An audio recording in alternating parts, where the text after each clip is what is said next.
The Washington Post, where democracy dies in darkness after they drive an ice pick into the back of its neck and toss it into the darkness and leave it there to die, has issued a devastating new poll showing President Biden's approval ratings have fallen to a level that would truly upset him if he were still capable of understanding what a poll is and what numbers are. The poll shows Biden's approval ratings are now at a mere 36%. What's more, 12% of those who approve of Biden are low information voters like journalists and college professors, while 8% of them are homeless people who receive their opinions from the demon Azuzu speaking through the fillings in their teeth. 5% of the Biden supporters were just pranking the pollsters by pretending they knew who Joe Biden is. And the remaining 4% were former Whitney Houston backup singers who now hang out all day on Main and 3rd in Cincinnati, chanting, "Somebody, somebody, somebody who loves me" over and over again, hoping a passerby will put money in their hat so they can afford to get back to New Jersey and vote for Joe Biden. 72% of the people polled thought Biden was too old to be president. 23% said no, he was just lying face down in his own drool to get his opponents to underestimate him. And 5% believed the president had passed away last Thursday, which made him the politician least likely to ruin the country. 63% of those polled said they would prefer to vote for Donald Trump over Biden. 17% said they preferred Trump to Biden because Trump could almost speak in complete sentences. 22% said Trump was better than Biden because Trump was a reckless, bloviating bore who would drive the United States government into a ditch where it would be reduced to flaming rubble, so that was a plus. And 16% said they would vote for Trump because he had assaulted that woman in Bergdorf Goodman after she had written for Saturday Night Live, so that left only 247 unfunny writers left unpunished. 29% of those polled who wanted neither Biden nor Trump said they would vote for Nikki Haley because at least she didn't believe in anything. 14% said they would vote for RFK Jr. because that dude was crazy, and if you dropped acid and then played his speeches backwards, they would predict who was going to win the next season of Bachelorette. And 11% said they would vote for Vivek Ramaswamy because his name was funny and made him sound like a snake charmer, and that would be really cool, especially if he used a live cobra and then explained how he would reform the Fed while the cobra just wavered in front of him, pretending to listen, and then suddenly bit him on the face, which would be hilarious, especially if he was still stoned from listening to RFK. In other poll results, 92% said the country was headed in the wrong direction, unless you enjoyed watching that video where the race car careens into the wall and then bursts into flames, in which case the country was right on course. Breaking that result into various groups, 14% of black people said they thought the country was headed in the right direction, but they couldn't be sure because they were pinned down in a crossfire behind a 1978 Dodge Dart. 82% of Hispanics said the country was headed in the right direction compared to the country they had just come from, and 52% of white people said they were heading in the right direction, namely the direction of Switzerland. 27% of those polled said the worst problem the country faced was runaway inflation because it meant they couldn't buy as many lottery tickets with their food stamps, which gave them a lower chance of winning a loaf of bread. 18% said the worst problem facing the country was that Don Lemon had been fired, and now there was no one left to scream at but their children. And 3% said the worst problem facing the country was that when their phone rang, they thought it was their ex saying she wanted to have breakup sex again, but instead it turned out to be some jerkwad asking stupid questions about Joe Biden. In terms of methodology, the Washington Post said pollsters had developed a system of weighted averages to establish the proper number of Democrats, Republicans, and independents, and then told their boss they had called those people when really they were just making stuff up because they work for the Washington Post. Trigger warning, I'm Andrew Klavan, and this is The Andrew Klavan Show. I feel hunky-dunky, life is tickety-boo. Birds are winging, also singing hunky-dunky-doo. Ship-shaped, ipsy-topsy, the world is zippity-zing. It's a wonderful day, hurrah, hooray! It makes me want to sing. Oh, hurrah, hooray! Oh, hooray, hurrah! All right, we are back laughing our way through the end of days. Today we're going to be talking about Democrat corruption in the law courts, Democrat corruption in the intelligence services, Democrat corruption that may go as high as the White House. In fact, there's Democrat corruption just about everywhere except in the news media, where the Democrats are doing just great. I can't explain that. This is a good time to subscribe to my personal Andrew Klavan YouTube channel. We have exclusive content there that is given to absolutely no one else but you personally. Just you, not anybody, even other subscribers don't get it. Only you get it. And if you leave a comment and the comment is hateful, racist, sexist, just low. If it's just morally, deplorable, we'll read it on the air because that's the kind of thing we do here. Today's comment comes from Christopher Coney, who says, when it comes to the marvelous comedic art of self-denigration, Sir Andrew is approaching the heights of the great Canadian King Norman MacDonald. Keep it up, Sir Andrew. I'm not sure if that's self-denigration or just degradation, but one or the other. Thank you very much.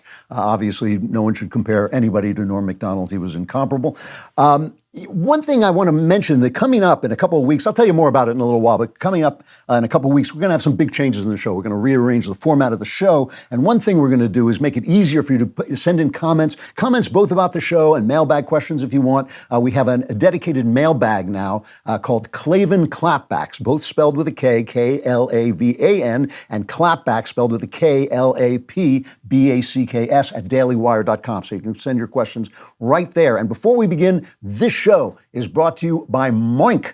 We love Moink. Right now, my listeners can get a free package of bacon in your first box. It's free, and it's bacon. Nothing's bad about that. Available for a limited time only. Go to moinkbox.com/Klavan. That's M-O-I-N-K box.com/ how's this spelled? It's K-L-A-V-A-N. So today, I want to talk about something I know a lot about, which is storytelling and the way it affects our brains and the way it wraps around us. This is not a partisan point I'm going to be making, though there'll be partisan information in there, only because that's the way the world is. But it's not about who you vote for. It's about what you see. It's about making sure you see things clearly. I've made my living as a storyteller most of my life. I've studied it very deeply and its effects on the way people see things, and it works even when you know it's going on. It has an effect on your emotional life, even when you know it's going on. So you have to learn to see through it so it doesn't distort the world. And again, I'm not going to tell you who to vote for. I'll tell you my opinions, but that's not the point. It's just so you see clearly. So I want to start with two incredible videos from this week.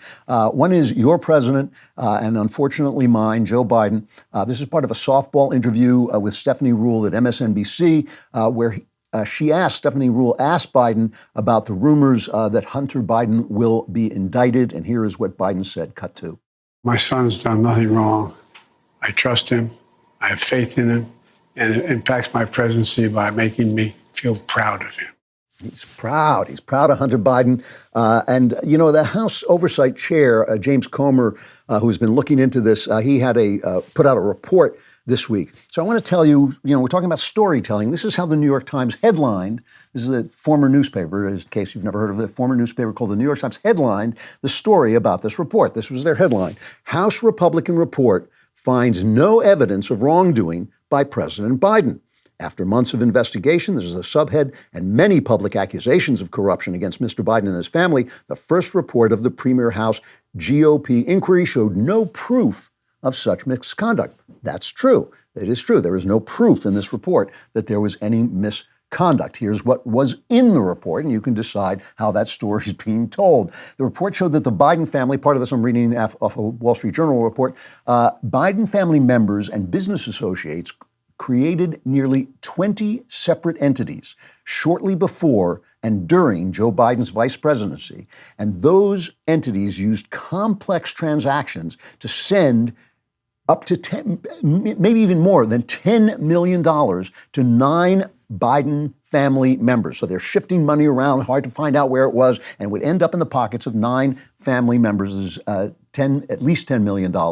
Some payments came from very shady characters. For instance, Chinese national Yi Jianming, who had a background in Chinese military intelligence, and he used CEFC to promote President Xi Jinping's agenda globally, which is to take over the globe. One of Yi's deputies, Patrick Ho, was convicted in the U.S. On international bribery and money laundering charges. Mr. Yi's emissary to the U.S., Gang Wendong, in 2017, established a corporate entity with Hunter, each with 50% ownership. So this essentially Chinese communist spy on Hunter Biden had an entity together, which they had 50%. Over 14 months, the entity dispersed more than $4 million to Hunter-related companies and another $75,000 to companies related to the president's brother, James Biden. Mr. Dong used a separate set of complex corporate entities and transfers to send Hunter another $100,000. Now, we don't know what, if anything, these guys got from them. Hunter at one point said that they would give him millions of dollars just for quote-unquote introductions. And of course, we know that Hunter said in his laptop that he reserved 10% for the big guy, and he also complained at one point to his family that he had to share 50% of his income with Pop, his dad. And of course, the president himself paid money to Hunter, sent money to Hunter for his debts. Here's Senator Ron Johnson explaining that to Harris Faulkner, cut 6. One thing that we don't talk enough about, I know President Biden's just so proud of his son, but we have the evidence that Hunter Biden paid tens of thousands of dollars for prostitutes that were sex trafficked through an international sex trafficking ring. Oh. I mean, yes, ick. And President Biden, during about a 4 or 5 month period, offered to pay for about $100,000 of Hunter Biden's bills when he was spending tens of thousands of dollars on these women who are sex trafficked. Now, if that is at a minimum morally reprehensible and wrong, and the president's defending that. I love Harris Faulkner. She's just a sweetheart. She's like an all-American girl, and I just love that natural. You just hear it burst. Ew. So that's the kind of thing we're proud of. The president is proud of, and the New York Times feels there's no evidence whatsoever. This is just a complete bust, this investigation. No evidence whatsoever, no proof, as they say, whatsoever, that anything's going on. And they're right, there's no proof. And that's the way they're going to tell that story. So what does it say about the New York Times? But the story is still there, right? And you know the story is there. So that story is wrapping you around, and you know you're being wrapped around by lies. So that's one video I wanted to highlight. Another is our vice president, our beloved vice president, Kamala Harris, is giving a speech to swear in the Commission on Excellence for Hispanics. So I hope you guys are working hard to make sure you can pay the salaries for the commissioners on excellence for Hispanics. You know, I'm sure that Hispanics can take care of excellence on their own, but no, there is a panel for this. And this is a little bit of her speech to them on this grand occasion. It's cut 3. Everything is in context. My mother she would give us a hard time sometimes, and she would say to us, I don't know what's wrong with you young people. You think you just fell out of a coconut tree? You exist in the context of all in which you live and what came before you.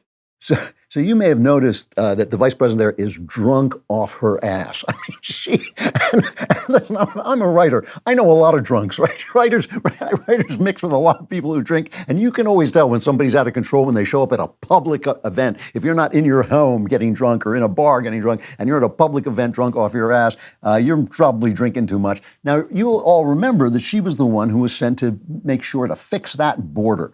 And Friday at midnight, the Title 42 ran out. Just in case you don't know, Title 42 was a health law under the Trump administration that was used to turn asylum seekers back. Now, they could just come back again, but it was a way of not having to take them in and process asylum seekers, because that's what's happening. What happens is they come in, they overwhelm the system, and they get released into the country, and there's no way to get them back again. They don't even get a court date or anything. They're just told to turn themselves in at some point.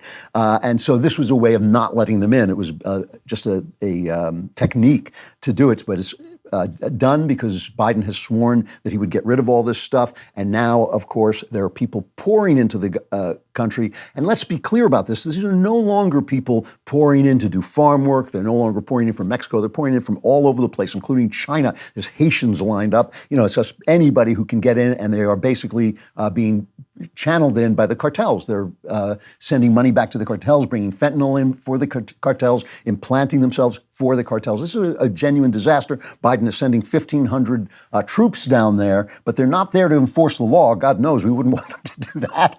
No, they're just processing these people coming in. And here's the New York Times headline. And this is amazing. Here's the New York Times headline. Title 42 expires, casting uncertainty over the border. Now, you're looking at pictures of the massive influx of people. There's no uncertainty. There's car chases in these little Texas towns, ranchers who are having their barbed wire clipped so they can get through. And And in spite of this guy, this really sinister Homeland Security guy, Mayorkas, who keeps saying everything's great, everything's fine, the borders are under complete control, this is what Biden promised us. Have we forgotten? Have we forgotten? Remember during the primaries, there were the Democrat primaries, there was a debate, and this is what Biden said he was going to do. This cut 5.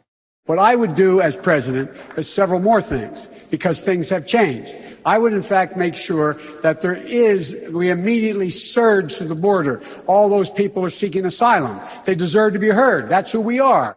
That's who we are. And Mayorkas said this too, by the way. He said there are people who desperately want cheap workers in America and people who desperately want work in America. So it's just a happy marriage. So this is intentional, right? So let's say for a minute I'm a Hollywood screenwriter and I'm not on strike. Of course, I am on strike, and workers of the world unite. But let's say I decide to tell this as a story: a dementia-riddled president with a family who takes millions from the Chinese, a vice president who's drunk off her ass and supposed to be closing a border that's wide open, and a news media telling us everything is great, right? So that's what's going to be the effect of that. If you're watching that as a movie, you get a meta picture of it.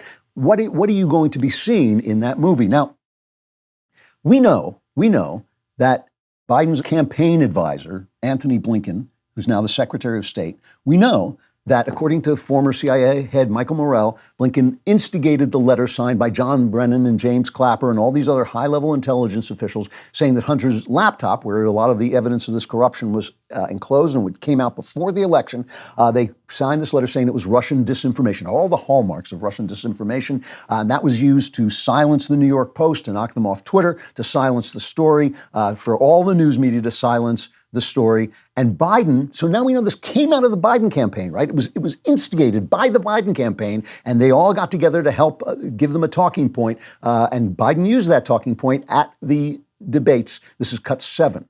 There are 50 former national intelligence folks who said that what he's accusing me of is a Russian plant. They have said that this has all the 5 former heads of the CIA, both parties, say what he's saying is a bunch of garbage. Okay, so now, the New York Times says there's no proof of this, right? We know that the Biden campaign instigated this letter. So we know Biden knew where that letter was coming from, and he said it on the air to the American people. He told you that this has proved that this is all garbage, that while his family was bringing in $10 million from bad actors through a series of very, very suspect financial maneuvers. We know all about this stuff, right?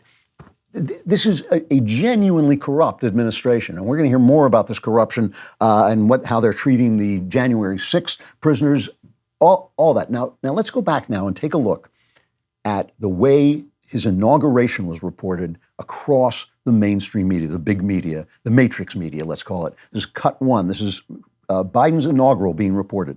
Tonight, the president gets down to business, working to unravel the last 4 years, signing 17 executive actions, including a mask mandate exactly 1 year since the first case of coronavirus came to our shores. And tonight, in a newly redecorated Oval Office, he's already getting down to business, signing a series of sweeping executive actions that roll back his predecessor's policies and recommit America to being part of the global community. Mr. Biden wasted no time getting to work in the Oval Office, signing executive orders ending construction launched by President Trump on the southern border wall, scrapping his so-called Muslim travel ban, and rejoining the Paris Climate Agreement. The new president is not trying to sugarcoat the enormous challenges he and we as a nation are inheriting from President Trump. Biden has already signed a flurry of executive orders and actions working to undo much of the legacy of Donald Trump, who fled Washington before the transfer of power took place. So, I've been very honest with you about my feelings about Donald Trump. I voted for him twice. If I have to, I'll vote for him again. I want somebody new in there. I don't think he can win. I think he could win, but I don't think he's likely to win. I think he's the one person they could beat. So I'm not that happy about it. But take this picture that I just gave you, right? Massive evidence of corruption in this administration, massive evidence of corruption, and a journalistic community taxed with giving you the story, instead telling you a story, a fake story, a lying story, a completely dishonest story. There's Jake Tapper, who laughs at Fox News and rolls his eyes at Tucker Carlson. There's Jake Tapper selling you a line that is as dishonest as it's possible to be. Now Donald Trump goes on CNN. They have a town hall about CNN. We'll talk about that more later. And this is an exchange he has with the lady who's interviewing him, cut 13. That's the question that investigators have, I think, is why you held on to those documents when you knew the federal government was seeking them and then had given you a subpoena to return them. Are you ready? Are you ready? Can I talk? Yeah, what's you the mind? answer? Do you mind? I would like for you to answer the question. Okay, it's very simple to answer. That's why I asked it. It's very simple you're a nasty person, I'll tell you. So the news media is shocked that he would say that. The news media is shocked that he would say that. They hate this guy and they can't understand why the people love him. Why the people love him. They can't understand it. That's part of the story, too. All right, I told you I was going to tell you about Moink, and now I will. I like knowing exactly where my meat comes from, and with Moink, I know it's coming from small family farms all across America. Moink delivers grass-fed and grass-finished beef and lamb, pastured pork and chicken, and sustainable wild-caught Alaskan salmon straight to your door. Moink lets you choose the meat delivered in every box, select an existing box, or create your own. Set your delivery cadence and enjoy delicious meat you can cancel anytime, but you won't want to. If you're not sure where to start, check out their standard box. It comes with a little bit of everything: chicken, ribeye, burgers, and steak. Moink, that stands for moo and oink, is all about supporting the family farm. Think about this. 2% of Americans are farmers, but 100% of us eat. We need to show our support for the families that keep us well-fed. Help save the family farm and get access to the highest quality meat on earth when you join the Moink movement today.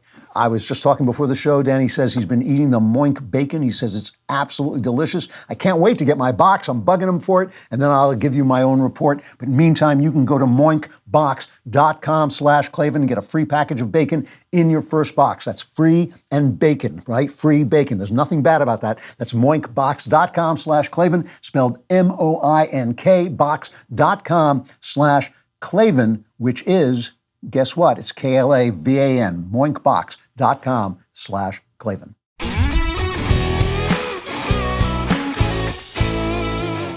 All right, so now, one of the things about writing fiction is it can explain reality to you because it can tell you a story that's bigger than, that you can get off the facts on the ground right away. And even though I'm on strike and, Workers of the World Unite, as a Hollywood screenwriter, I am on strike. I'm going to tell you a fictional story now. All right, we're going to start with a fictional story. This takes place in a little made-up town that I just made up. It's called White Town. It's a majority white place. A lot of white guys there, but there's a black neighborhood, and the black neighborhood is not as nice as the rest of the town. It's kind of run down. It's got high crime, and in that area, there is one guy who kind of dominates the place. He's kind of this loudmouth punk. He's a real thug. He swaggers around, and no one knows how he makes a living. He's knocked up 3 different baby mamas without marrying them, and the white police in White Town, they suspect him of criminal activity, but they've never been able to get him. And this guy is a real big mouth. He really swaggers around, and he stands out on the corner playing rap music that talks about bitches and hoes, and he says, I do anything I want to them bitches and hoes, and they let me do it because I'm the man. And one day, a woman comes to town. She's been away for years, but she comes back to White Town after being away, and she sees this guy, this thug, out on the street bragging, and she goes to the white police in White Town, and she says, that man raped me. And the cops are like, oh, finally, we got something. This guy, when did this happen? She says, it was like 25 years ago. We were in a department store. We were in the changing room together trying on transparent lingerie. And somehow he got the idea that I was available. I don't know why. And he raped me. And the White Town cops think, oh, God, how are we going to get him on this? I hate that uppity black man. But she doesn't even know what year it was, and it's way past the statute of limitations. It's not fair to charge a guy. But the cops want this loudmouth black guy so bad. These white cops, they want him so bad. So the chief calls up the governor, and she decides to pass a law that only lasts for 1 year. Okay, just to get this guy, because they hate this guy, because they hate this uppity black guy, for 1 year, that allows you to sue somebody if you were sexually assaulted, even if it was 30 freaking years ago. So she sues, and all the white people in White Town give her money for lawyers, and an all-white jury says, well, come on, you're in a room with this guy trying on lingerie. Not exactly rape. But look, I hate this uppity black thug. So you know what? We find him guilty of something, and he's got to pay her $5 million. Now, to be honest, I hate to be like this, but in Whitetown, there are a lot of racists in Whitetown. And they say, yeah, it's a garbage case, but they hate this uppity black guy with his rap music and his baby mamas and his talk about hoes and bitches. So yeah, we got him. See, it all depends on how you tell the story. It all depends on how you depict the characters. But the one thing that's true of real life is if the law is not the same for everybody, then it's not the law anymore. It's just power.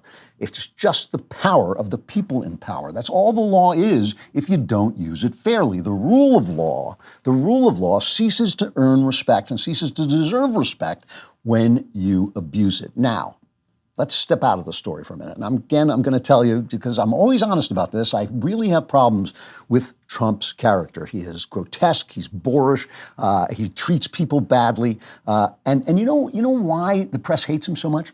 The press hates him so much because he's them. He's just like them. He's media, just like them.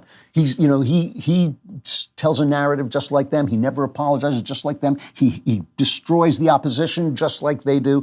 They look at him, they are looking in the mirror. Anderson Cooper is Donald Trump. Jake Tapper is Donald Trump. Gayle King is Donald Trump. That's why they hate him so much. That's why they're so passionate in their hatred. That's why they can't keep it down, is because they're looking at themselves, He's the conservative version of the New York Times, who gave itself Pulitzers for lying about Russian collusion, or NBC, where they covered up for Harvey Weinstein while they were covering up for Matt Lauer, or ABC, where they spiked the Jeffrey Epstein story and where George Stephanopoulos was hired to be their top anchor with no other qualification except silencing reporters who got the story about how Bill Clinton abused women, or CBS, where they fired an employee because they thought she leaked the tape that exposed ABC for spiking the Epstein story. These corrupt, corporate, powerful people who abuse their power. They look at Donald Trump and they see themselves. Listen to this lady, E. Jean Carroll, who came after it's almost 30 years. It's 25. She doesn't know when it was. She has no idea when it was. So she sues Donald Trump for this thing she says he did. That he raped her, and she got $5 million, even though she didn't she didn't.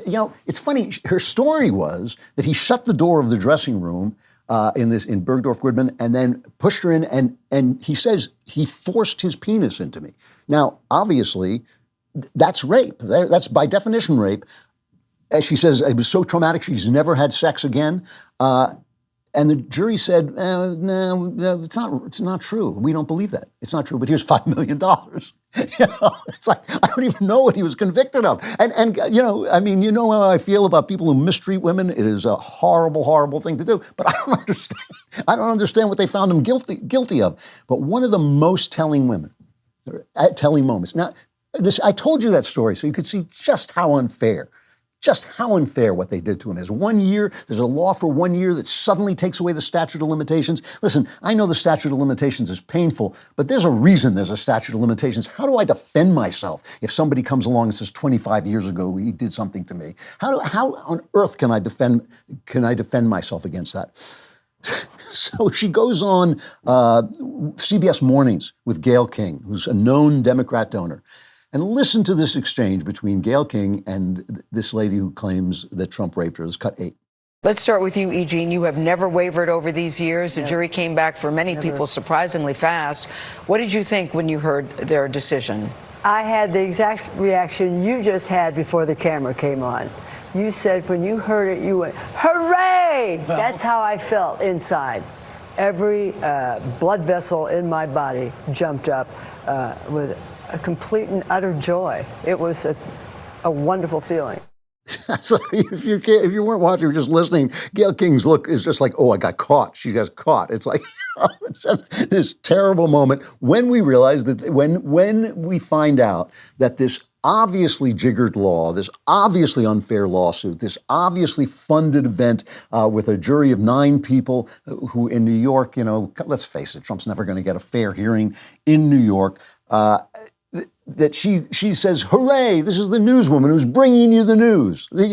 Off camera, hooray. And when E. Jean Carroll made the mistake of bringing this up, she suddenly is like, just let's move on. Let's move on. And look, I don't want to get swept away in the story.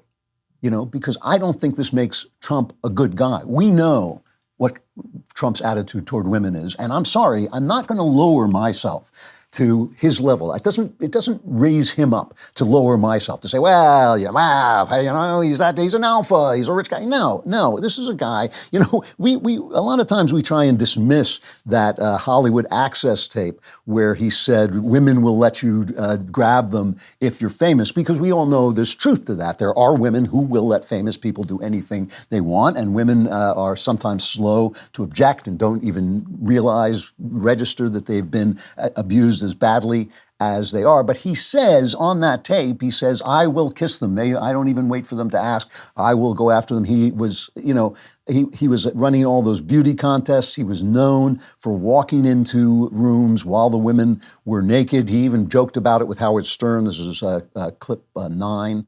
And I'm allowed to go in because I'm the owner of the pageant, and therefore I'm inspecting it. I'm inspecting. I want to make sure that like everything is good. You're there. Yeah, is everyone okay? They're standing there with no clothes. Is everybody okay? And you see these incredible-looking women, and so I sort of get away with things like that. So, it's just sleazy. Come on, and I have this argument with my pal Sebastian Gorka. I love Gorka, and he will follow Trump to the end, and I love him for his loyalty. But I said, and he said, God uses he uses flawed men to achieve great things, and that is absolutely true. God does do that. But when I read the Bible, I identify with Nehemiah, who goes into King David and says, "Thou art the man," who says you did things bad when King David murders a guy to keep him from finding out he slept with his wife. So my role is a little bit different. I want to keep myself as I am. I don't want to lower myself to elevate Trump. However, when you are in a story that is depicting such injustice, when you're wrapped in a story, an abuse of the law, when and I told it with a black guy so that a left-winger could say, yeah, that's unfair, I would protest that. But they don't protest it for Trump. But the law has to be the same for everybody, or it's not the law. The law has to be the same for everybody, or it's not the law. And when you see them abusing the law, when you see them going after this guy, you can't help but feel like he's being abused. I don't want to vote for Trump. I seriously do not think he can. I don't think he will win. I think he could win, but I don't think he will win. And I don't like his character. That's not the guy I want to lead America. I want America to be better than Donald Trump. But if I have to choose between this cesspool of Joe Biden and the Democrats and the Anderson Coopers and the NBCs and the Gayle Kings, if I have to choose between them, I will take Trump every single time. All right, Mother's Day is here, and you louse, you probably haven't gotten anything for the women of your life. If you want the perfect Mother's Day gift that will make those women feel pampered and appreciated, our friends at Genucel have you covered. Don't miss out on Genucel's Mother's Day sale. Genucel is offering 70% off their most popular package, which includes their Ultra Retinol and Dark Spot Corrector. My producers love Genucel's Ultra Retinol. This nighttime moisturizer contains a powerful retinol alternative that visibly reduces the appearance of fine lines, wrinkles, and skin discoloration without the irritation of retinol, so you don't start to look like me. It helps to exfoliate the skin, which can reduce the appearance of pores, improve skin texture, and even skin tone. Best of all, Genucel guarantees results in as little as 12 hours or your money back. Give the gift of flawless skin this Mother's Day. Visit Genucel.com/Klavan to save over 70% off their most popular package. This package includes the Dark Spot Corrector as well as their Ultra Retinol and Under Eye Treatment. You'll also get a complimentary Spa Essentials box with every order from now until Mother's Day, plus a free upgrade to priority shipping. Go to Genucel.com/Klavan. That's Genucel.com/Klavan. I know what you're thinking. You're thinking, how? Oh, how? Please tell me how. Do you spell Klavan? It's Klavan. Klavan, there are no easy things.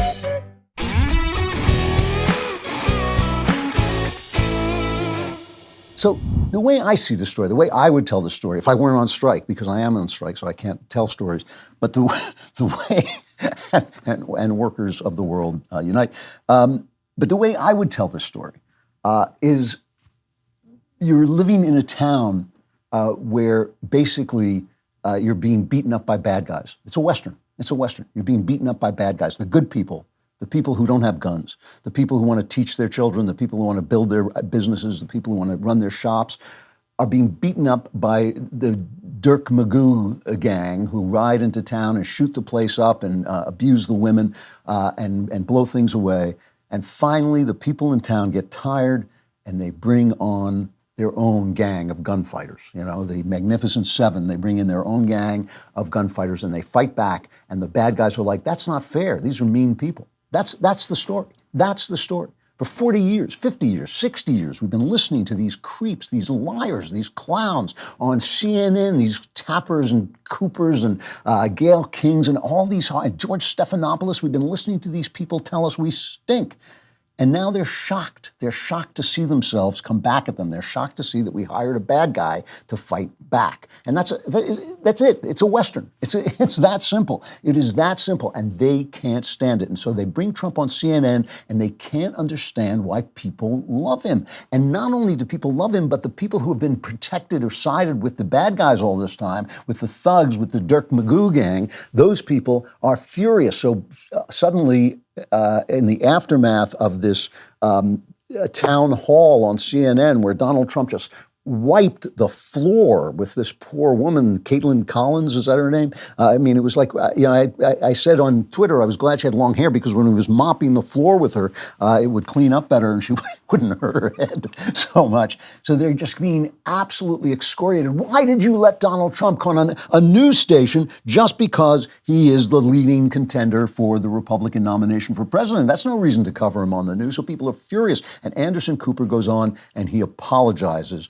Here's Anderson basically with a mea culpa for listeners who did not want a news station to cover the news. Many of you have expressed deep anger and disappointment. Many of you are upset that someone who attempted to destroy our democracy was invited to sit on a stage in front of a crowd of Republican voters to answer questions and predictably continued to spew lie after lie after lie. And I get it. It was disturbing. And it was certainly disturbing to hear that audience, young and old, our fellow citizens, people who love their kids and go to church, laugh and applaud his lies and his continued defamation of a woman who, according to a jury of his peers, he's sexually abused and defamed. As good a job as Caitlin Collins did trying to fact-check him, it is impossible to fact-check fully because he lies so shamelessly. That man you were so upset to hear from last night, he may be president of the United States in less than 2 years. And that audience that upset you, that's a sampling of about half the country. They are your family members, your neighbors, and they are voting. And many said they're voting for him. Somebody ought to give these guys a mirror so they can say, why were people who go to church and love their families, why were they applauding this? Oh, it's me. It's because of me, because I've been lying to them all this time, and they're sick of it, So let me just show you, I don't even want to pick on this poor Caitlin Collins woman because she's just representative of them. She did exactly what they all do. Here she is. The first thing she asks Donald Trump as he comes in is about whether he's going to rescind his attacks on the 2020 election. And here is what Trump says, is cut 11. If you just look recently with the 51 intelligence agents, that made a 16-point difference. If you look at the FBI, if you look at the FBI and Twitter, they call it Twitter files, made a big difference. If you look at Mr. President, back to what you just said there, though, it was not a rigged election. It was not a stolen election. You and your supporters lost more than 60 court cases on the election. It's been nearly 2.5 years. Can you publicly acknowledge that you did lose the 2020 election? Let me just go on. If you look at True the Vote, they found millions of votes on camera, on government cameras, where they were stuffing ballot boxes. So with all of that, I think it's a shame that what happened. I think it's a very sad thing for our country. I think it's a very sad thing, frankly, for the world, because if you look at what's gone to our country has gone to hell. Our borders are bad. Our military has been bad. You look at the taxes, you look at inflation, what's happened to inflation, it's just destroying our country. So I want to parse that for a couple of minutes. I actually want to talk about just that exchange, okay? Almost everything he said there was true. True the Vote did not prove that it obviously did get videotapes of corruption, didn't prove that there were millions of votes that had been thrown off. But he's absolutely right about the Twitter files. It silenced information that could have changed the outcome of the election. It silenced the voice. The Twitter files show that the government used Twitter and other social media venues to silence the voices of conservatives, and to silence him. He was thrown off his social media, so he couldn't communicate. It did. We talked about the letter from the former intelligence operators that was used to silence Hunter Biden's laptop, which could have had, MRC says that it might have changed the outcome of the election. It's different to say the election is stolen than to say it's rigged. The election was obviously rigged. As I've said from the beginning, it was obviously rigged. There's no question that it was rigged.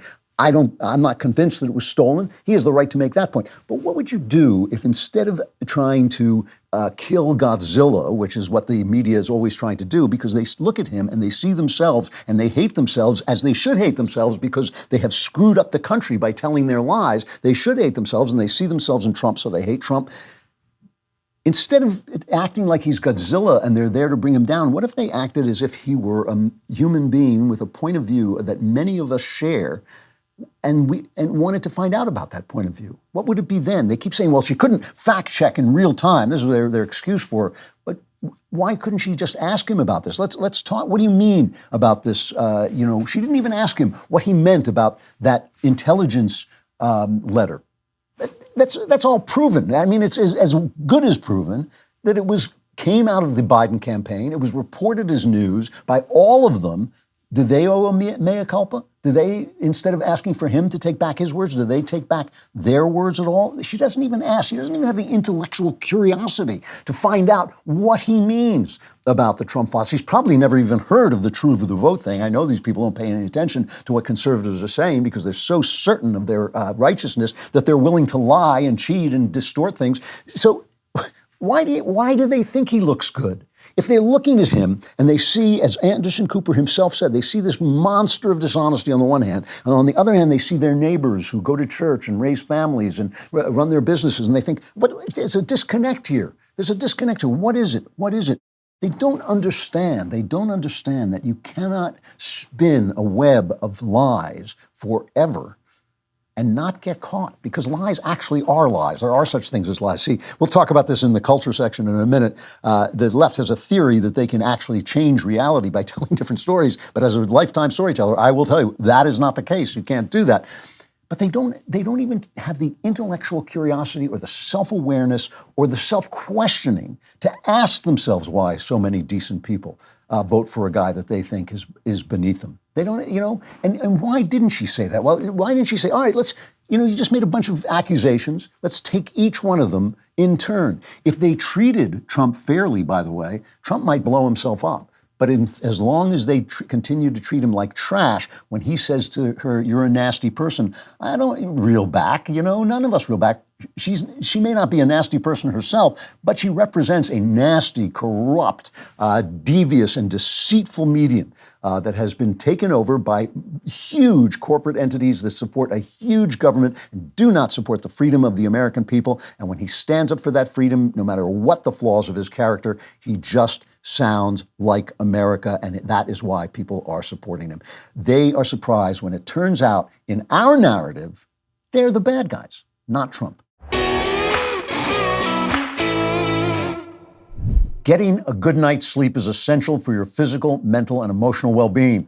That's bad news for me, but the good news is you can do something about it with a Helix mattress. Helix has harnessed years of extensive mattress expertise to bring their customers a truly elevated sleep experience. They just launched their new Helix Elite. The Helix Elite collection includes 6 different mattress models, each tailored for specific sleep positions and firmness preferences. Helix provides tailored mattresses based on your unique sleep preferences, such as if you're a hot sleeper, a side sleeper, or, like me, a non-sleeper. I've had my Helix for years, and I love it. They even have a sleep quiz that matches your body type and sleep preferences to the perfect mattress, because why would you buy a mattress made for someone else? Go to helixsleep.com/Klavan. Take their 2-minute sleep quiz to find the perfect mattress for your body and sleep type. Their flexible payment plans make it so that a great night's sleep is never far away. For a limited time, Helix is offering up to 20% off all mattress orders and 2 free pillows for my listeners.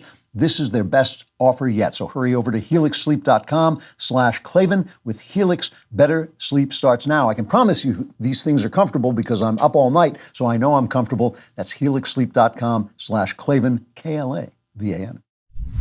So on the cultural section today, as a Hollywood screenwriter, though I am on strike, of course, I want to talk about the morality of storytelling, how you tell a moral story. Tucker Carlson this week announced that he's going to put his show on Twitter, which could be a genuinely history-making move in a way, because if it works, it could stick a pin in the cable news balloon, which is basically being kept inflated by old people who don't know how to use the internet. And if I can't move my thumb like this and make the picture change, I don't know. So this could be a new thing. It'd be really interesting. But Carlson put out an announcement, and this is what he said. This is cut 10.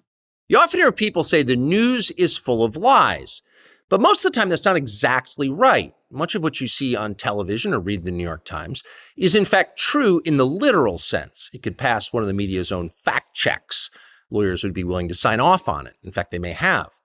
But that doesn't make it true. It's not true. At the most basic level, the news you consume is a lie of the stealthiest and most insidious kind. Facts have been withheld on purpose, along with proportion and perspective. You are being manipulated. How does that work? Let's see. If I tell you that a man has been unjustly arrested for armed robbery, that is not, strictly speaking, a lie. He may have been framed. At this point, there's been no trial, so no one can really say. But if I don't mention the fact that the same man has been arrested for the same crime 6 times before, am I really informing you? No, I'm not. See, this is exactly what I'm talking about. It's exactly the way stories are manipulated and are changed. So, of course, the reaction from the news media was horror. Here is cut 22. Well, listen, Twitter was already under fire from misinformation, disinformation, all-out lies, anti-Semitism, racism, before Elon Musk took over, and now it's gotten kind of crazy, right? Seemingly unmoored, if you will. Will anybody be able to police what Carlson says, or is this the point? It's just a free-for-all. I think this is the point. It is a free-for-all. It's what Elon Musk wants to provide. This move by Tucker may cement the idea of Twitter as a right-wing website. That's Miss Brian Stelter, who's just got his knickers in a twist, as the British say, because the left has a theory about storytelling. This is genuinely true. They believe that there is no such thing as human truth, as a subjective truth. So they think that all truths are narratives, right? That everything is, that a country has a narrative, a culture has a narrative, people have narratives. Even your gender is just a narrative and can be changed by changing the story, as long as everybody can be forced to go along. That's not true. That is not true. All experience is subjective. Numbers, subjective. Everything is subjective. There is no point where consciousness and reality are pulled apart and there is some pristine objective fact. But some subjective experiences are right, including moral experiences. You can say that slavery is right, but you would be wrong. You can say that abortion is right, but you would be wrong. It's not right if everyone believes it. It's not right any more than the earth is flat if everyone believes it. Some things are true and some things are not, morally and factually true. So a moral storyteller tries to get at these things, these complex things, because we never quite approach the truth altogether, by giving you as many fair perspectives as he can. And this is why Shakespeare is the greatest writer who ever lived, because every single person who walks on stage in a Shakespeare play has a complete vision of the world. And you can hate him, you can love him, you can decide about him, but he gives you the entire world and lets you make your decisions just like God does, basically.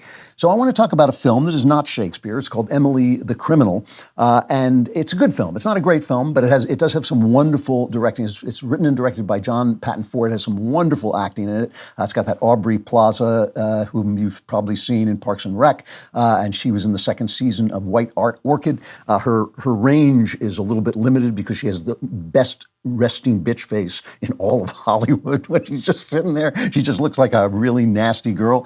But she's got a good sense of humor in her acting, and she brings her characters to life. And so here's the story. The story, it's a crime drama, and like I said, it's watchable, and the performance is elevated. And it starts with Emily. She's an art school dropout, and she's trying to get a job. She's in deep, deep debt. And the guy who's interviewing her for the job interview asks her about her permanent record, and she tells him she has a DUI, and he says that he doesn't have any more information on this, but he really does. And then he shows her that he really knows that she's been lying to him about her record. This is cut 16. So this is your official background check, which I have read, and according to the state, you were convicted of aggravated assault in 2016. Is that correct? So you do have all my information? Yeah, I'm afraid we do. Okay. Why would you? Well, if you want us to be generous with you, then you need to be generous with us and be honest. Okay?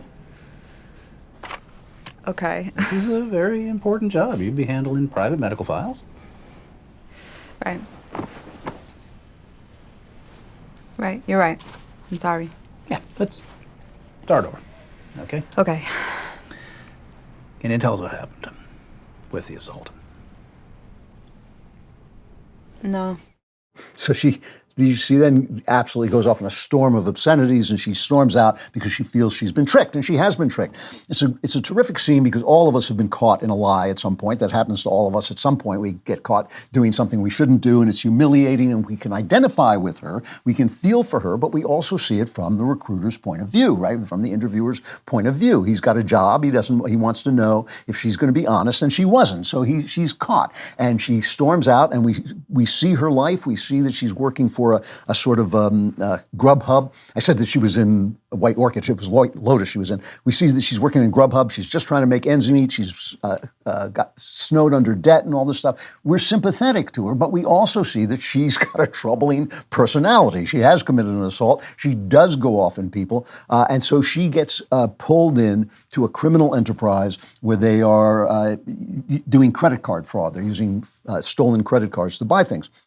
Now, later she gets a chance. She has a friend who went to art school. She's a talented artist, and they both went to art school together, and her friend is doing very well.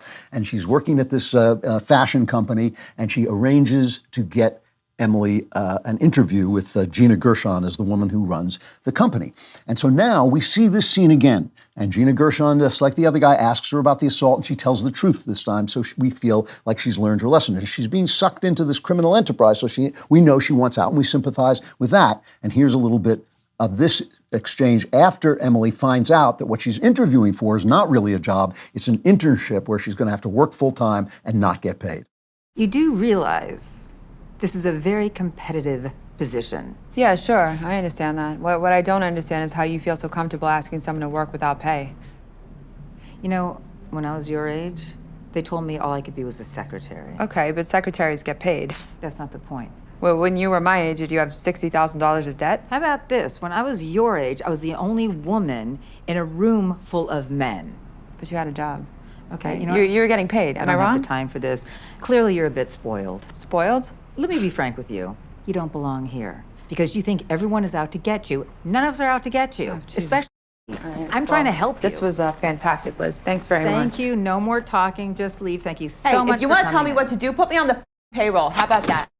So we can see, and you know, what's funny is as she gets into the criminal enterprise, this kind of attitude, this tough girl attitude, actually helps her out. It helps her to fight off the tough guy she's around. But we can see that was a very complete picture. We can see that it's not fair. Internships like that are not fair. It's not fair to ask a grown woman to work for no pay, full time. You're still getting her services. She's not getting paid. That's not right. I've never believed in that. I've never thought that was the right thing to do. People are always telling me I can hire an assistant as an intern, and I think like, no, I'm not. You know, you work for me. I pay you, right?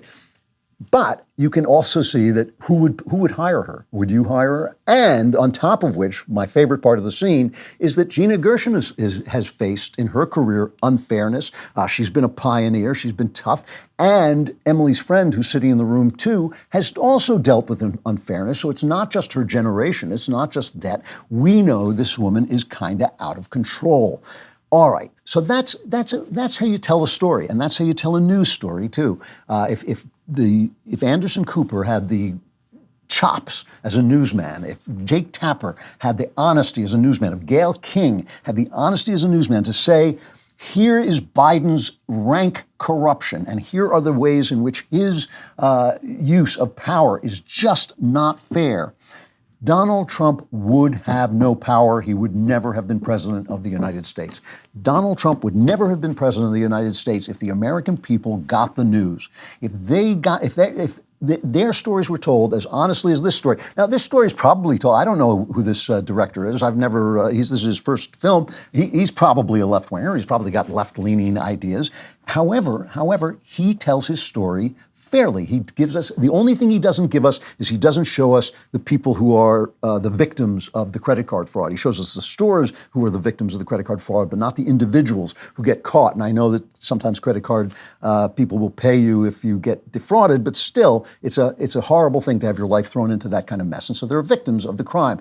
But he shows you everything else. Now, listen to the reviews of this film at the New York Times. A former newspaper, Jeanette Katsula, says, Emily's belligerence seems an appropriate response to the economic trap sprung on a generation of graduates exploited by gig work and corporate internships alike. By situating the character among many drawn by desperation to scams like this, Emily the criminal plays less like a lecture on the evils of capitalism than a darkly demented workplace drama, a cry of outrage from those forced to choose between legal enslavement and illegally obtained freedom. Well, no, it doesn't. Not to me. But okay. This reviewer is probably a left-winger. She wouldn't be working at the New York Times. I'm a conservative. I think you were responsible for yourself. I identify in that scene with Gina Gershon. But both of us could sit down, this lady Katsoulis and I, and say we saw the same thing. We understand that we saw a person who is out of control, who doesn't have a good attitude,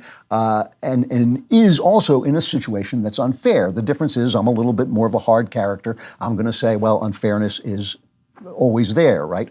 So if you give people everything, if you give them as much as you can give them in the time that you have, they're still going to disagree. We're still going to have different attitudes. We're going to be men. We're going to be women. We're going to be leftists. We're going to be right-wingers.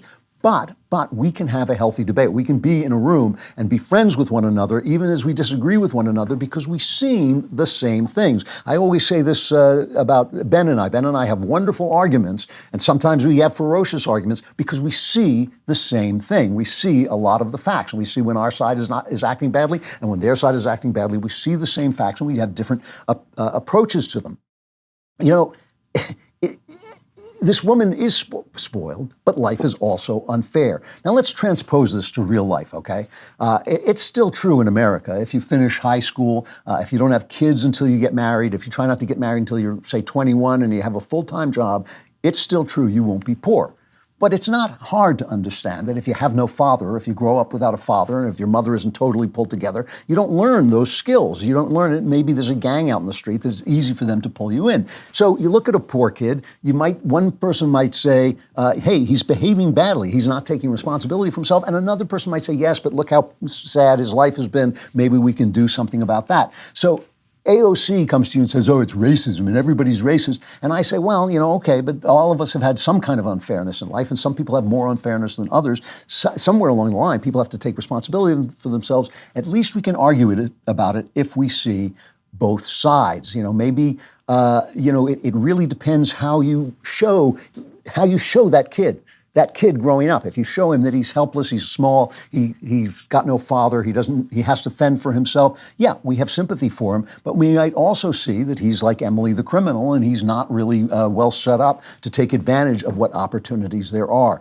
The one thing you can't do is you can't change the moral universe. You can make the argument that abortion is sometimes necessary, but you can't make the argument that abortion is good. You can make an argument that a black man meets more obstacles than a white man, but you can't make an argument that the law should be changed so that it favors one race over another. You can make an argument that life is unfair. It is unfair, but you can make an argument but you can't make an argument that it will be fair, because it never has been and it never will be. This is the problem. We're not getting good stories. We're stuck in a lie, in a twisted, distorted story, and it's driving us insane and it's driving us apart. The people in this country could get together. I still believe this. The people in this country could get together. The people in this country could debate. We could pass laws that we all are a little bit dissatisfied with and a little bit satisfied with. We could get better people in office than either Joe Biden or Donald Trump if people would stop lying to us. They're telling us an untrue story, and that distorts everything. Hiring used to be really hard. If you don't believe me, look at my staff. You'd post your job on multiple sites, hope the right people see it, and then wait for them to apply, and then hire the kind of people we have here. The same goes for finding a job. You upload your resume to every job posting site and comb through never-ending lists of jobs, and then you might wind up working at the Daily Wire. You don't want that to happen. ZipRecruiter is the best place to find the right position. Or if you're an employer, you can find the right person to join your team. ZipRecruiter helps you find the most qualified people for your roles fast. Right now, you can try ZipRecruiter for free at ZipRecruiter.com/Klavan. ZipRecruiter's matching technology helps you find the most qualified candidates for a wide range of roles. See a candidate you like, you can easily send them a personal invite so they're more likely to apply. Their user-friendly dashboard makes it easy to filter, review, and rate your candidates all from one place. See why even the most prestigious businesses count on ZipRecruiter. 4 out of 5 employers who post on ZipRecruiter get a quality candidate within the first day. See for yourself. Go to ZipRecruiter.com/Klavan to try ZipRecruiter for free. Again, that's ZipRecruiter.com/Klavan. ZipRecruiter, the smartest way to hire if you're smart enough to spell Klavan correctly. It's no E's in that Klavan. There are no E's in Klavan. So I don't know if you guys heard this story out of California. There's a community college where a tenured history professor who happens to be gay was giving out Jeremy's chocolates. You know, they have the he-him chocolates that have nuts and the she-her chocolates that are nutless. And it was to combat all the woke trans stuff coming out of the chocolate things. And this history professor was giving it out, and police showed up, showed him a letter that accused him of creating a hostile work environment, and he was banned from all non-public places on the college, and he's suing. Now, here, Jeremy and all of us believe that every free American should have the right to hand out chocolate. And that's why right now you can get the delicious Jeremy's he, him, and she, her chocolate bars in a snack size. So pre-order Jeremy's chocolate right now, and conveniently available for Halloween, so you too can become an enemy of the state. Go to jeremyschocolate.com and pre-order today. So we're talking about storytelling today, and one of the big stories that's kind of seen from two different angles, depending on what you believe and who you are, is, of course, the January 6th kerfuffle at the Capitol. We know that we've seen people say, oh, it was a complete false flag, and we've seen people say it was the overthrow of the American government. But what is not being told anywhere near enough is what's happening to the people who have been accused and arrested in this incident. And so we want to talk today to Julie Kelly. She's a senior contributor to American Greatness, and she's the author of January 6th, How Democrats Use the Capitol Protest to Launch a War on Terror Against the Political Right, which is a pretty fierce way of putting it, but it doesn't sound all that inaccurate. Julie, thank you for coming on.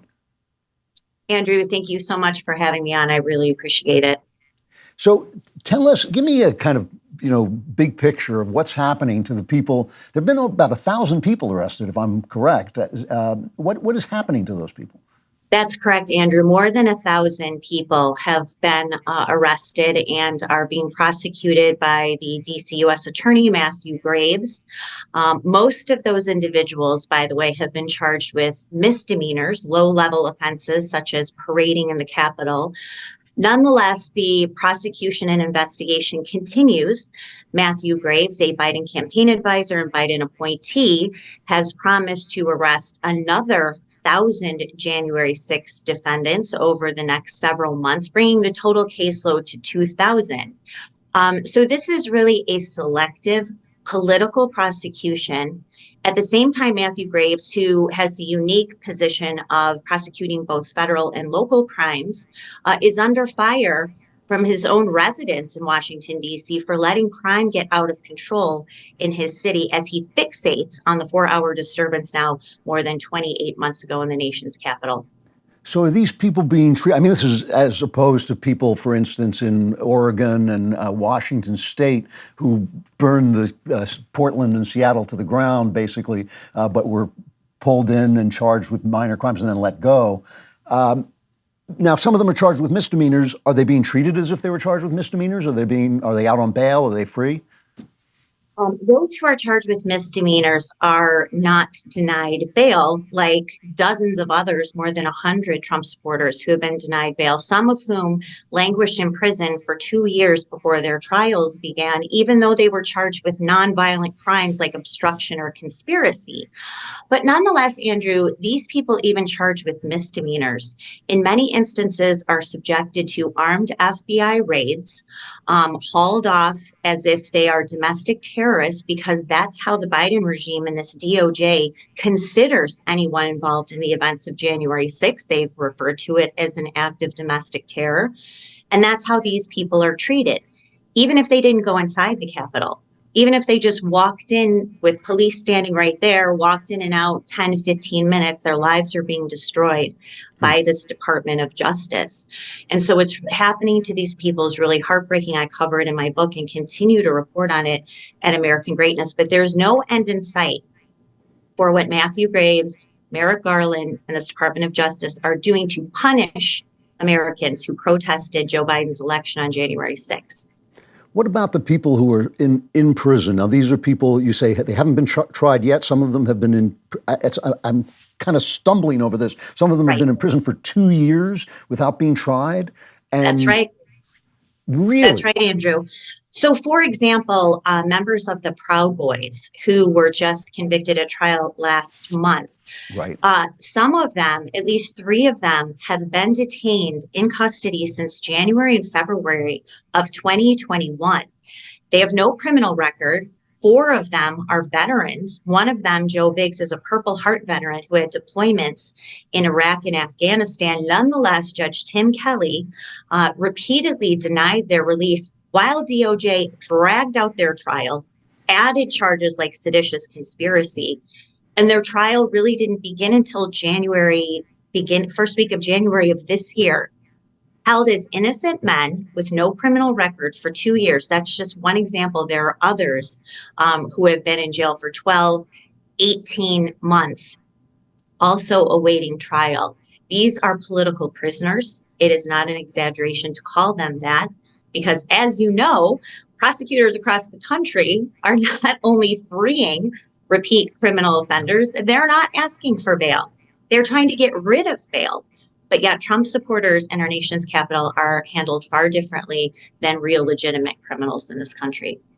This is kind of an ancillary question, but I'm just curious, what kind of conditions are they in? Are these high security prisons? What kind of prisons are they in? So what happened, Andrew, after January 6th, the D.C. Department of Corrections set aside a part of the D.C. jail just to house those arrested for January 6th. These men were subjected, as I said, to armed raids. They were transported from as far away as Washington State, Colorado, Texas, to be housed in this political prison. That's exactly what it is, because it's set aside only for Trump supporters, January 6th defendants. For the first almost year, they were subjected to solitary confinement conditions, let out of their cell 1 hour a day. They were tormented and in some cases physically abused by DC jail officials, so much so, and denied medical treatment. I'll give you one quick example. A man named Christopher Worrell, who was arrested in Florida, transported to the DC jail. A cancer sufferer was repeatedly denied medical treatment. And finally, several months later, a judge released him to a different prison and condemned DC jail officials for denying him treatment. It's really horrendous conditions that these men have been subjected to. And this is one reason why people like Marjorie Taylor Greene and others visited that jail. They have a full report. But how can you have a prison, a special jail set aside for people who are not convicted, but just awaiting trial for protesting the sitting president's election? I mean, this is banana republic stuff, and it's really terrifying. And there's no end in sight, as I said. So let me take this just from another position. Let's say I'm somebody who just thinks, oh, you know, the Capitol, January 6th, it was an insurrection. It was an attempt to overthrow the government. All of that stuff, is an opinion some people have. Still, you can't put people in jail forever without trying them in this country, theoretically. I'm not expecting anything from the press. We know the media is completely corrupt. But the entire justice system isn't corrupt. I've seen there are good judges, there are good lawyers. Is there no appeal process? Is there no place for these people to go to bring their case? There are, but, as you know, Andrew, we're talking about Washington, D.C. And I will tell you, there is not a good judge on the D.C. District Court. And this goes from Trump-appointed judges like Tim Kelly all the way down to Reagan-appointed judges, if you can believe it. All of them have denied bail for, in many cases, nonviolent offenders. Then they refuse to move jury trials out of Washington, D.C., a city where jurors are selected from a pool of jurors, potential jurors, that voted 93% for Joe Biden. They have open contempt for Trump supporters. And there's no way to weed out these people in these dozens of jury trials. You're talking about a relatively small city. And so you have dozens of trials. And for example, in the Proud Boys trial, you had 8 jurors who admitted to being involved in left-wing Democrat protests over the past few years, including BLM, including anti-gun rights protests, demonstrations. And yet they're seated on these juries. And so there is no such thing as a fair trial, a jury of their peers. Yet every judge has denied change of venue motions, especially in some of the more high-profile trials. At the same time, when the January 6th Select Committee is pointing out these very defendants during jury selection. I mean, this is something that should not be happening in the United States of America, but yet it is. So that's why I keep referring to it as a banana republic. What Americans expect out of our legal and judicial system is not happening in Washington, D.C. Well, this is a good point. We know, we've heard from the left again and again, protest is patriotic. The BLM riots, which left over 24 or 25 people dead, were supposed to be completely, first of all, they didn't spread COVID magically. And secondly, that they were, completely justified and it was mostly peaceful and all this stuff. When we see this sort of thing happen to protesters in foreign countries, we, the United States, protest. We say that, people have got to be allowed to express themselves and protest. I'm willing to say that you shouldn't break into the Capitol building. I don't think that was the right thing to do. I think that was a stupid thing to do. However, this is obviously unjust. Do you ever talk to people in other countries? Do you ever we push back when other countries treat protesters like that. Do you ever talk to people in other countries and hear their response? I don't, but I do hear from people who are from those who were born in those regimes and come here. When people from the Middle East or Southeast Asia, they're terrified to see what's happening in this Department of Justice and not just the political prosecution of January 6ers, of pro-lifers, of parents who are protesting at school board meetings. I mean, this is across the board. And I've been told by those people, this is exactly what my parents went through, what my grandparents, what I saw as a child. And Americans don't fully grasp that this is the beginning. This is the trajectory that we are on. And so I think that's a very good point. In any other situation, we would be demanding human and civil rights for these prisoners.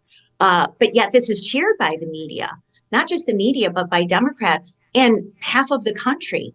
I mean, Democrats in their base want these people in jail for life to suffer for what they did on January 6th. And not, to your point, the offenses, the idea that they protested the election and still, in many cases, for Donald Trump.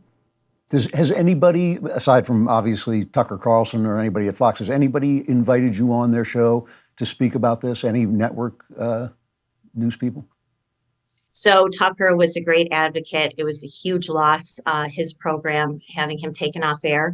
I have been on Laura Ingram's show. I know that I am persona non grata during the news segments on Fox News, have not been invited to cover any of this, even though, as you know, Andrew, and I'm not bragging, no one can touch my reporting on our side of the aisle anyway. So no, I have not been asked to. They are ignoring this abusive, reckless, retaliatory prosecution that is still ongoing. And the big part, Andrew, is they are coming for Donald Trump. They are building this massive caseload, especially the convictions in the Proud Boys, where Donald Trump was a key figure, by the way. This is all to create energy and momentum for special counsel Jack Smith to hand down a multi-count criminal indictment against Donald Trump in the next few months. Can you explain what you mean? What do you mean Donald Trump was a key figure in the Proud Boys? So, as you know, special counsel Jack Smith has been investigating this since November of 2022. DOJ has been investigating it since the very beginning. In the Proud Boys trial, for example, I was there for closing arguments.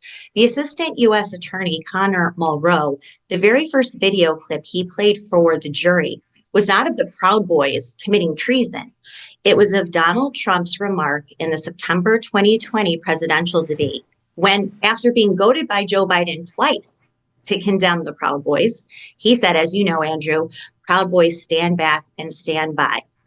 The government has claimed that that was sort of a call to arms, that the Proud Boys were jubilant after they heard that their membership skyrocketed. This is actually in a press release that DOJ issued the next day, and referred to the Proud Boys as Trump's army.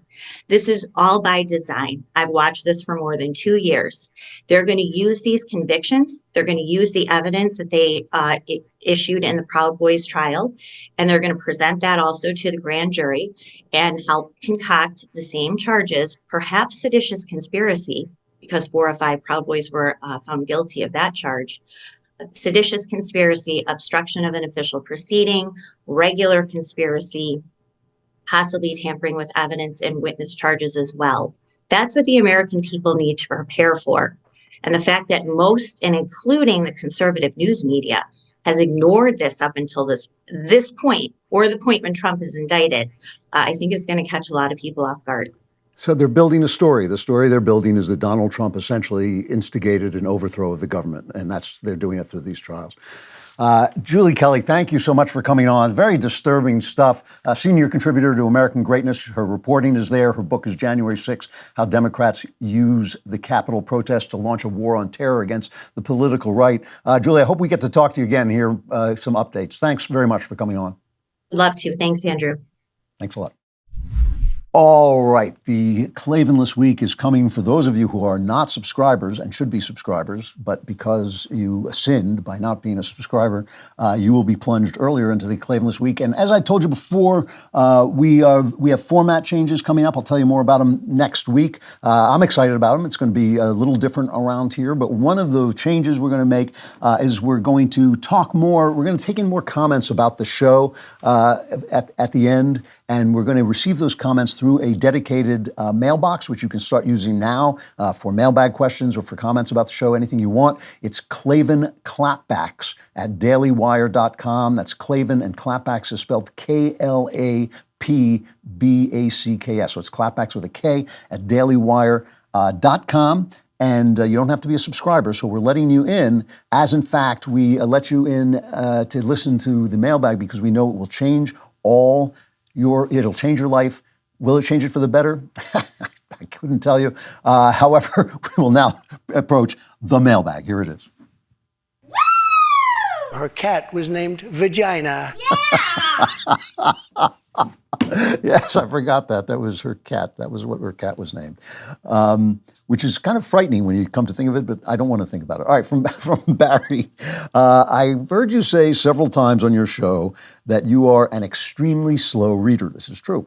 I wanted to hear more about that. How slow is slow? Is the rate at which you read something you do intentionally to realize some sort of benefit, like fully understanding the text, or is it just how you are built? How has being a slow reader impacted your career? Did you ever feel it was a limitation you had to overcome? Thanks for your thoughts. You've always been my favorite Daily Wire host. From Barry. It is. It's a deficit. It is a genuine deficit. It's not something I do on purpose. I wish I could read, my son Spencer, no relation, pages through, and that's Greek. He'll just page through it and remembers everything he reads. I take forever to read, and I can't remember anything. I mean, and that's not old age. It's all, I've always had a terrible, terrible memory. I've always been incredibly absent-minded.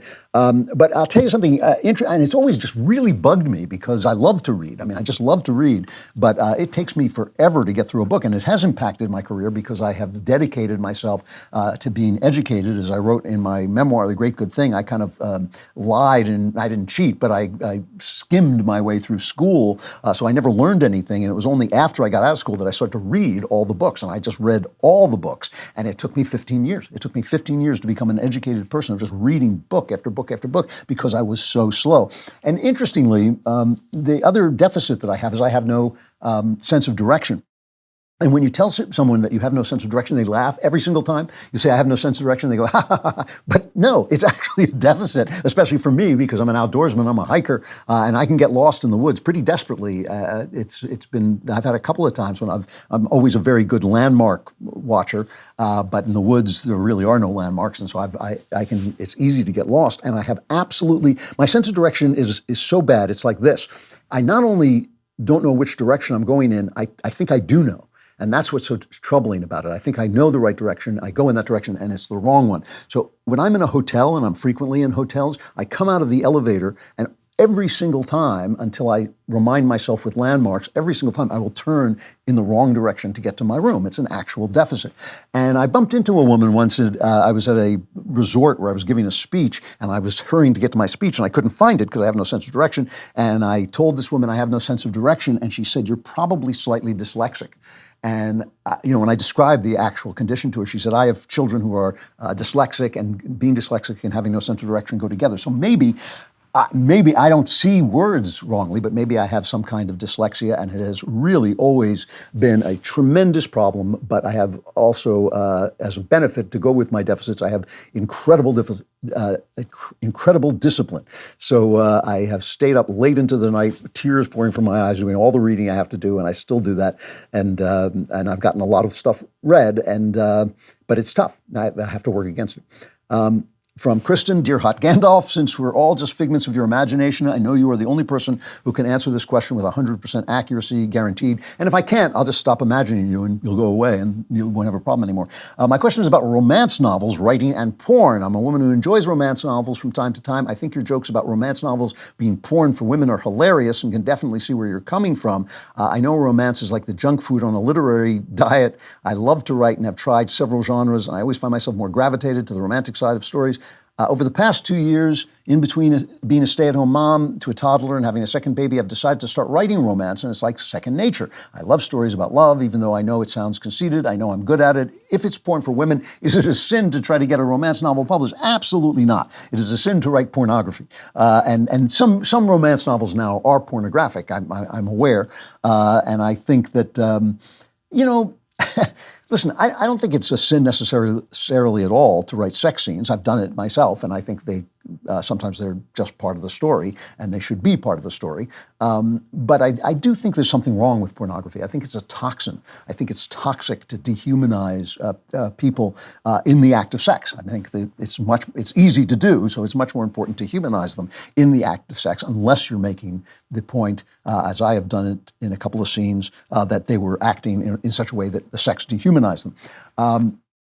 But no, romance novels in general most of them are not pornographic, and I don't see why it should be a sin at all. I think we all use a mindless entertainment. I do. I just finished reading a thriller that I thought that I enjoyed. I'm not going to name it because I don't want to attack a colleague, but I enjoyed the thriller very much, but it could have been written by AI. I mean, there was not an original sentence in it. There wasn't an original scene in it. It was just a thriller. And I was in the mood. I'm reading a lot of difficult stuff, so it was a relaxing thing to do at night. No, I think everybody deserves a little mindless entertainment from time to time, and romance novels, women love them, and I don't see why you shouldn't write them. And I hope you do great. I mean, I know they're very particular about how they're written, so you might want to check with the publisher to get their guidelines, because I know that they know what they want exactly. From Nicole, I've run into a recent romantic conundrum. Would love your advice. My boyfriend and I have been seeing each other for 3 months. We're both Christians. I was raised going to church, a Baptist church. He was not raised in any religion and found faith later on, leaning toward being a Catholic, but he doesn't attend church on Sundays, and I'm not sure he ever has. I know he reads the Bible and prays. I know that I shouldn't try to nag him into going. I've made some encouraging comment telling him to go without trying to be too pushy. Marrying a man who goes to church is extremely important to me. Should I continue to bring up the subject of him going to church or just drop it? I don't want to give him an ultimatum about this. Any wise counsel you can give would be highly appreciated. Yeah, I'm reminded of the joke. I think there's now a woman ref in football, and somebody joked that she was going to throw the flag, but she wouldn't tell you what your penalty is because she thinks you ought to already know. I think it is right and proper not to nag him about something that he has to decide for himself. So it doesn't work to nag people anyway, it just makes them miserable. But because it's important to you that you marry a man who goes to church, I think that's something you should explain to him, not as an ultimatum. You shouldn't give him an ultimatum. I think that's wrong. I don't think he should go to church because you blackmail him. I think that, but to tell you that it worries you and concerns you once, have a serious conversation with him about that, I don't think is a bad thing. I mean, that's something he's going to want to think about as part of your relationship. I think that, if it ends your relationship, it's a good thing to know it now instead of finding out later. You can't force somebody to go to church. I mean, it's not right to do, and it would just be very damaging to your relationship. But you can bring up this concern you have. Like, instead of telling me about it, who can't do anything about it, why not tell him about it and see what he says? Maybe he thinks, I would like to go to church, and I probably should, and I see what you're saying, and yeah, I'll take care of it. It always, they always say. They always talk about communication in marriage.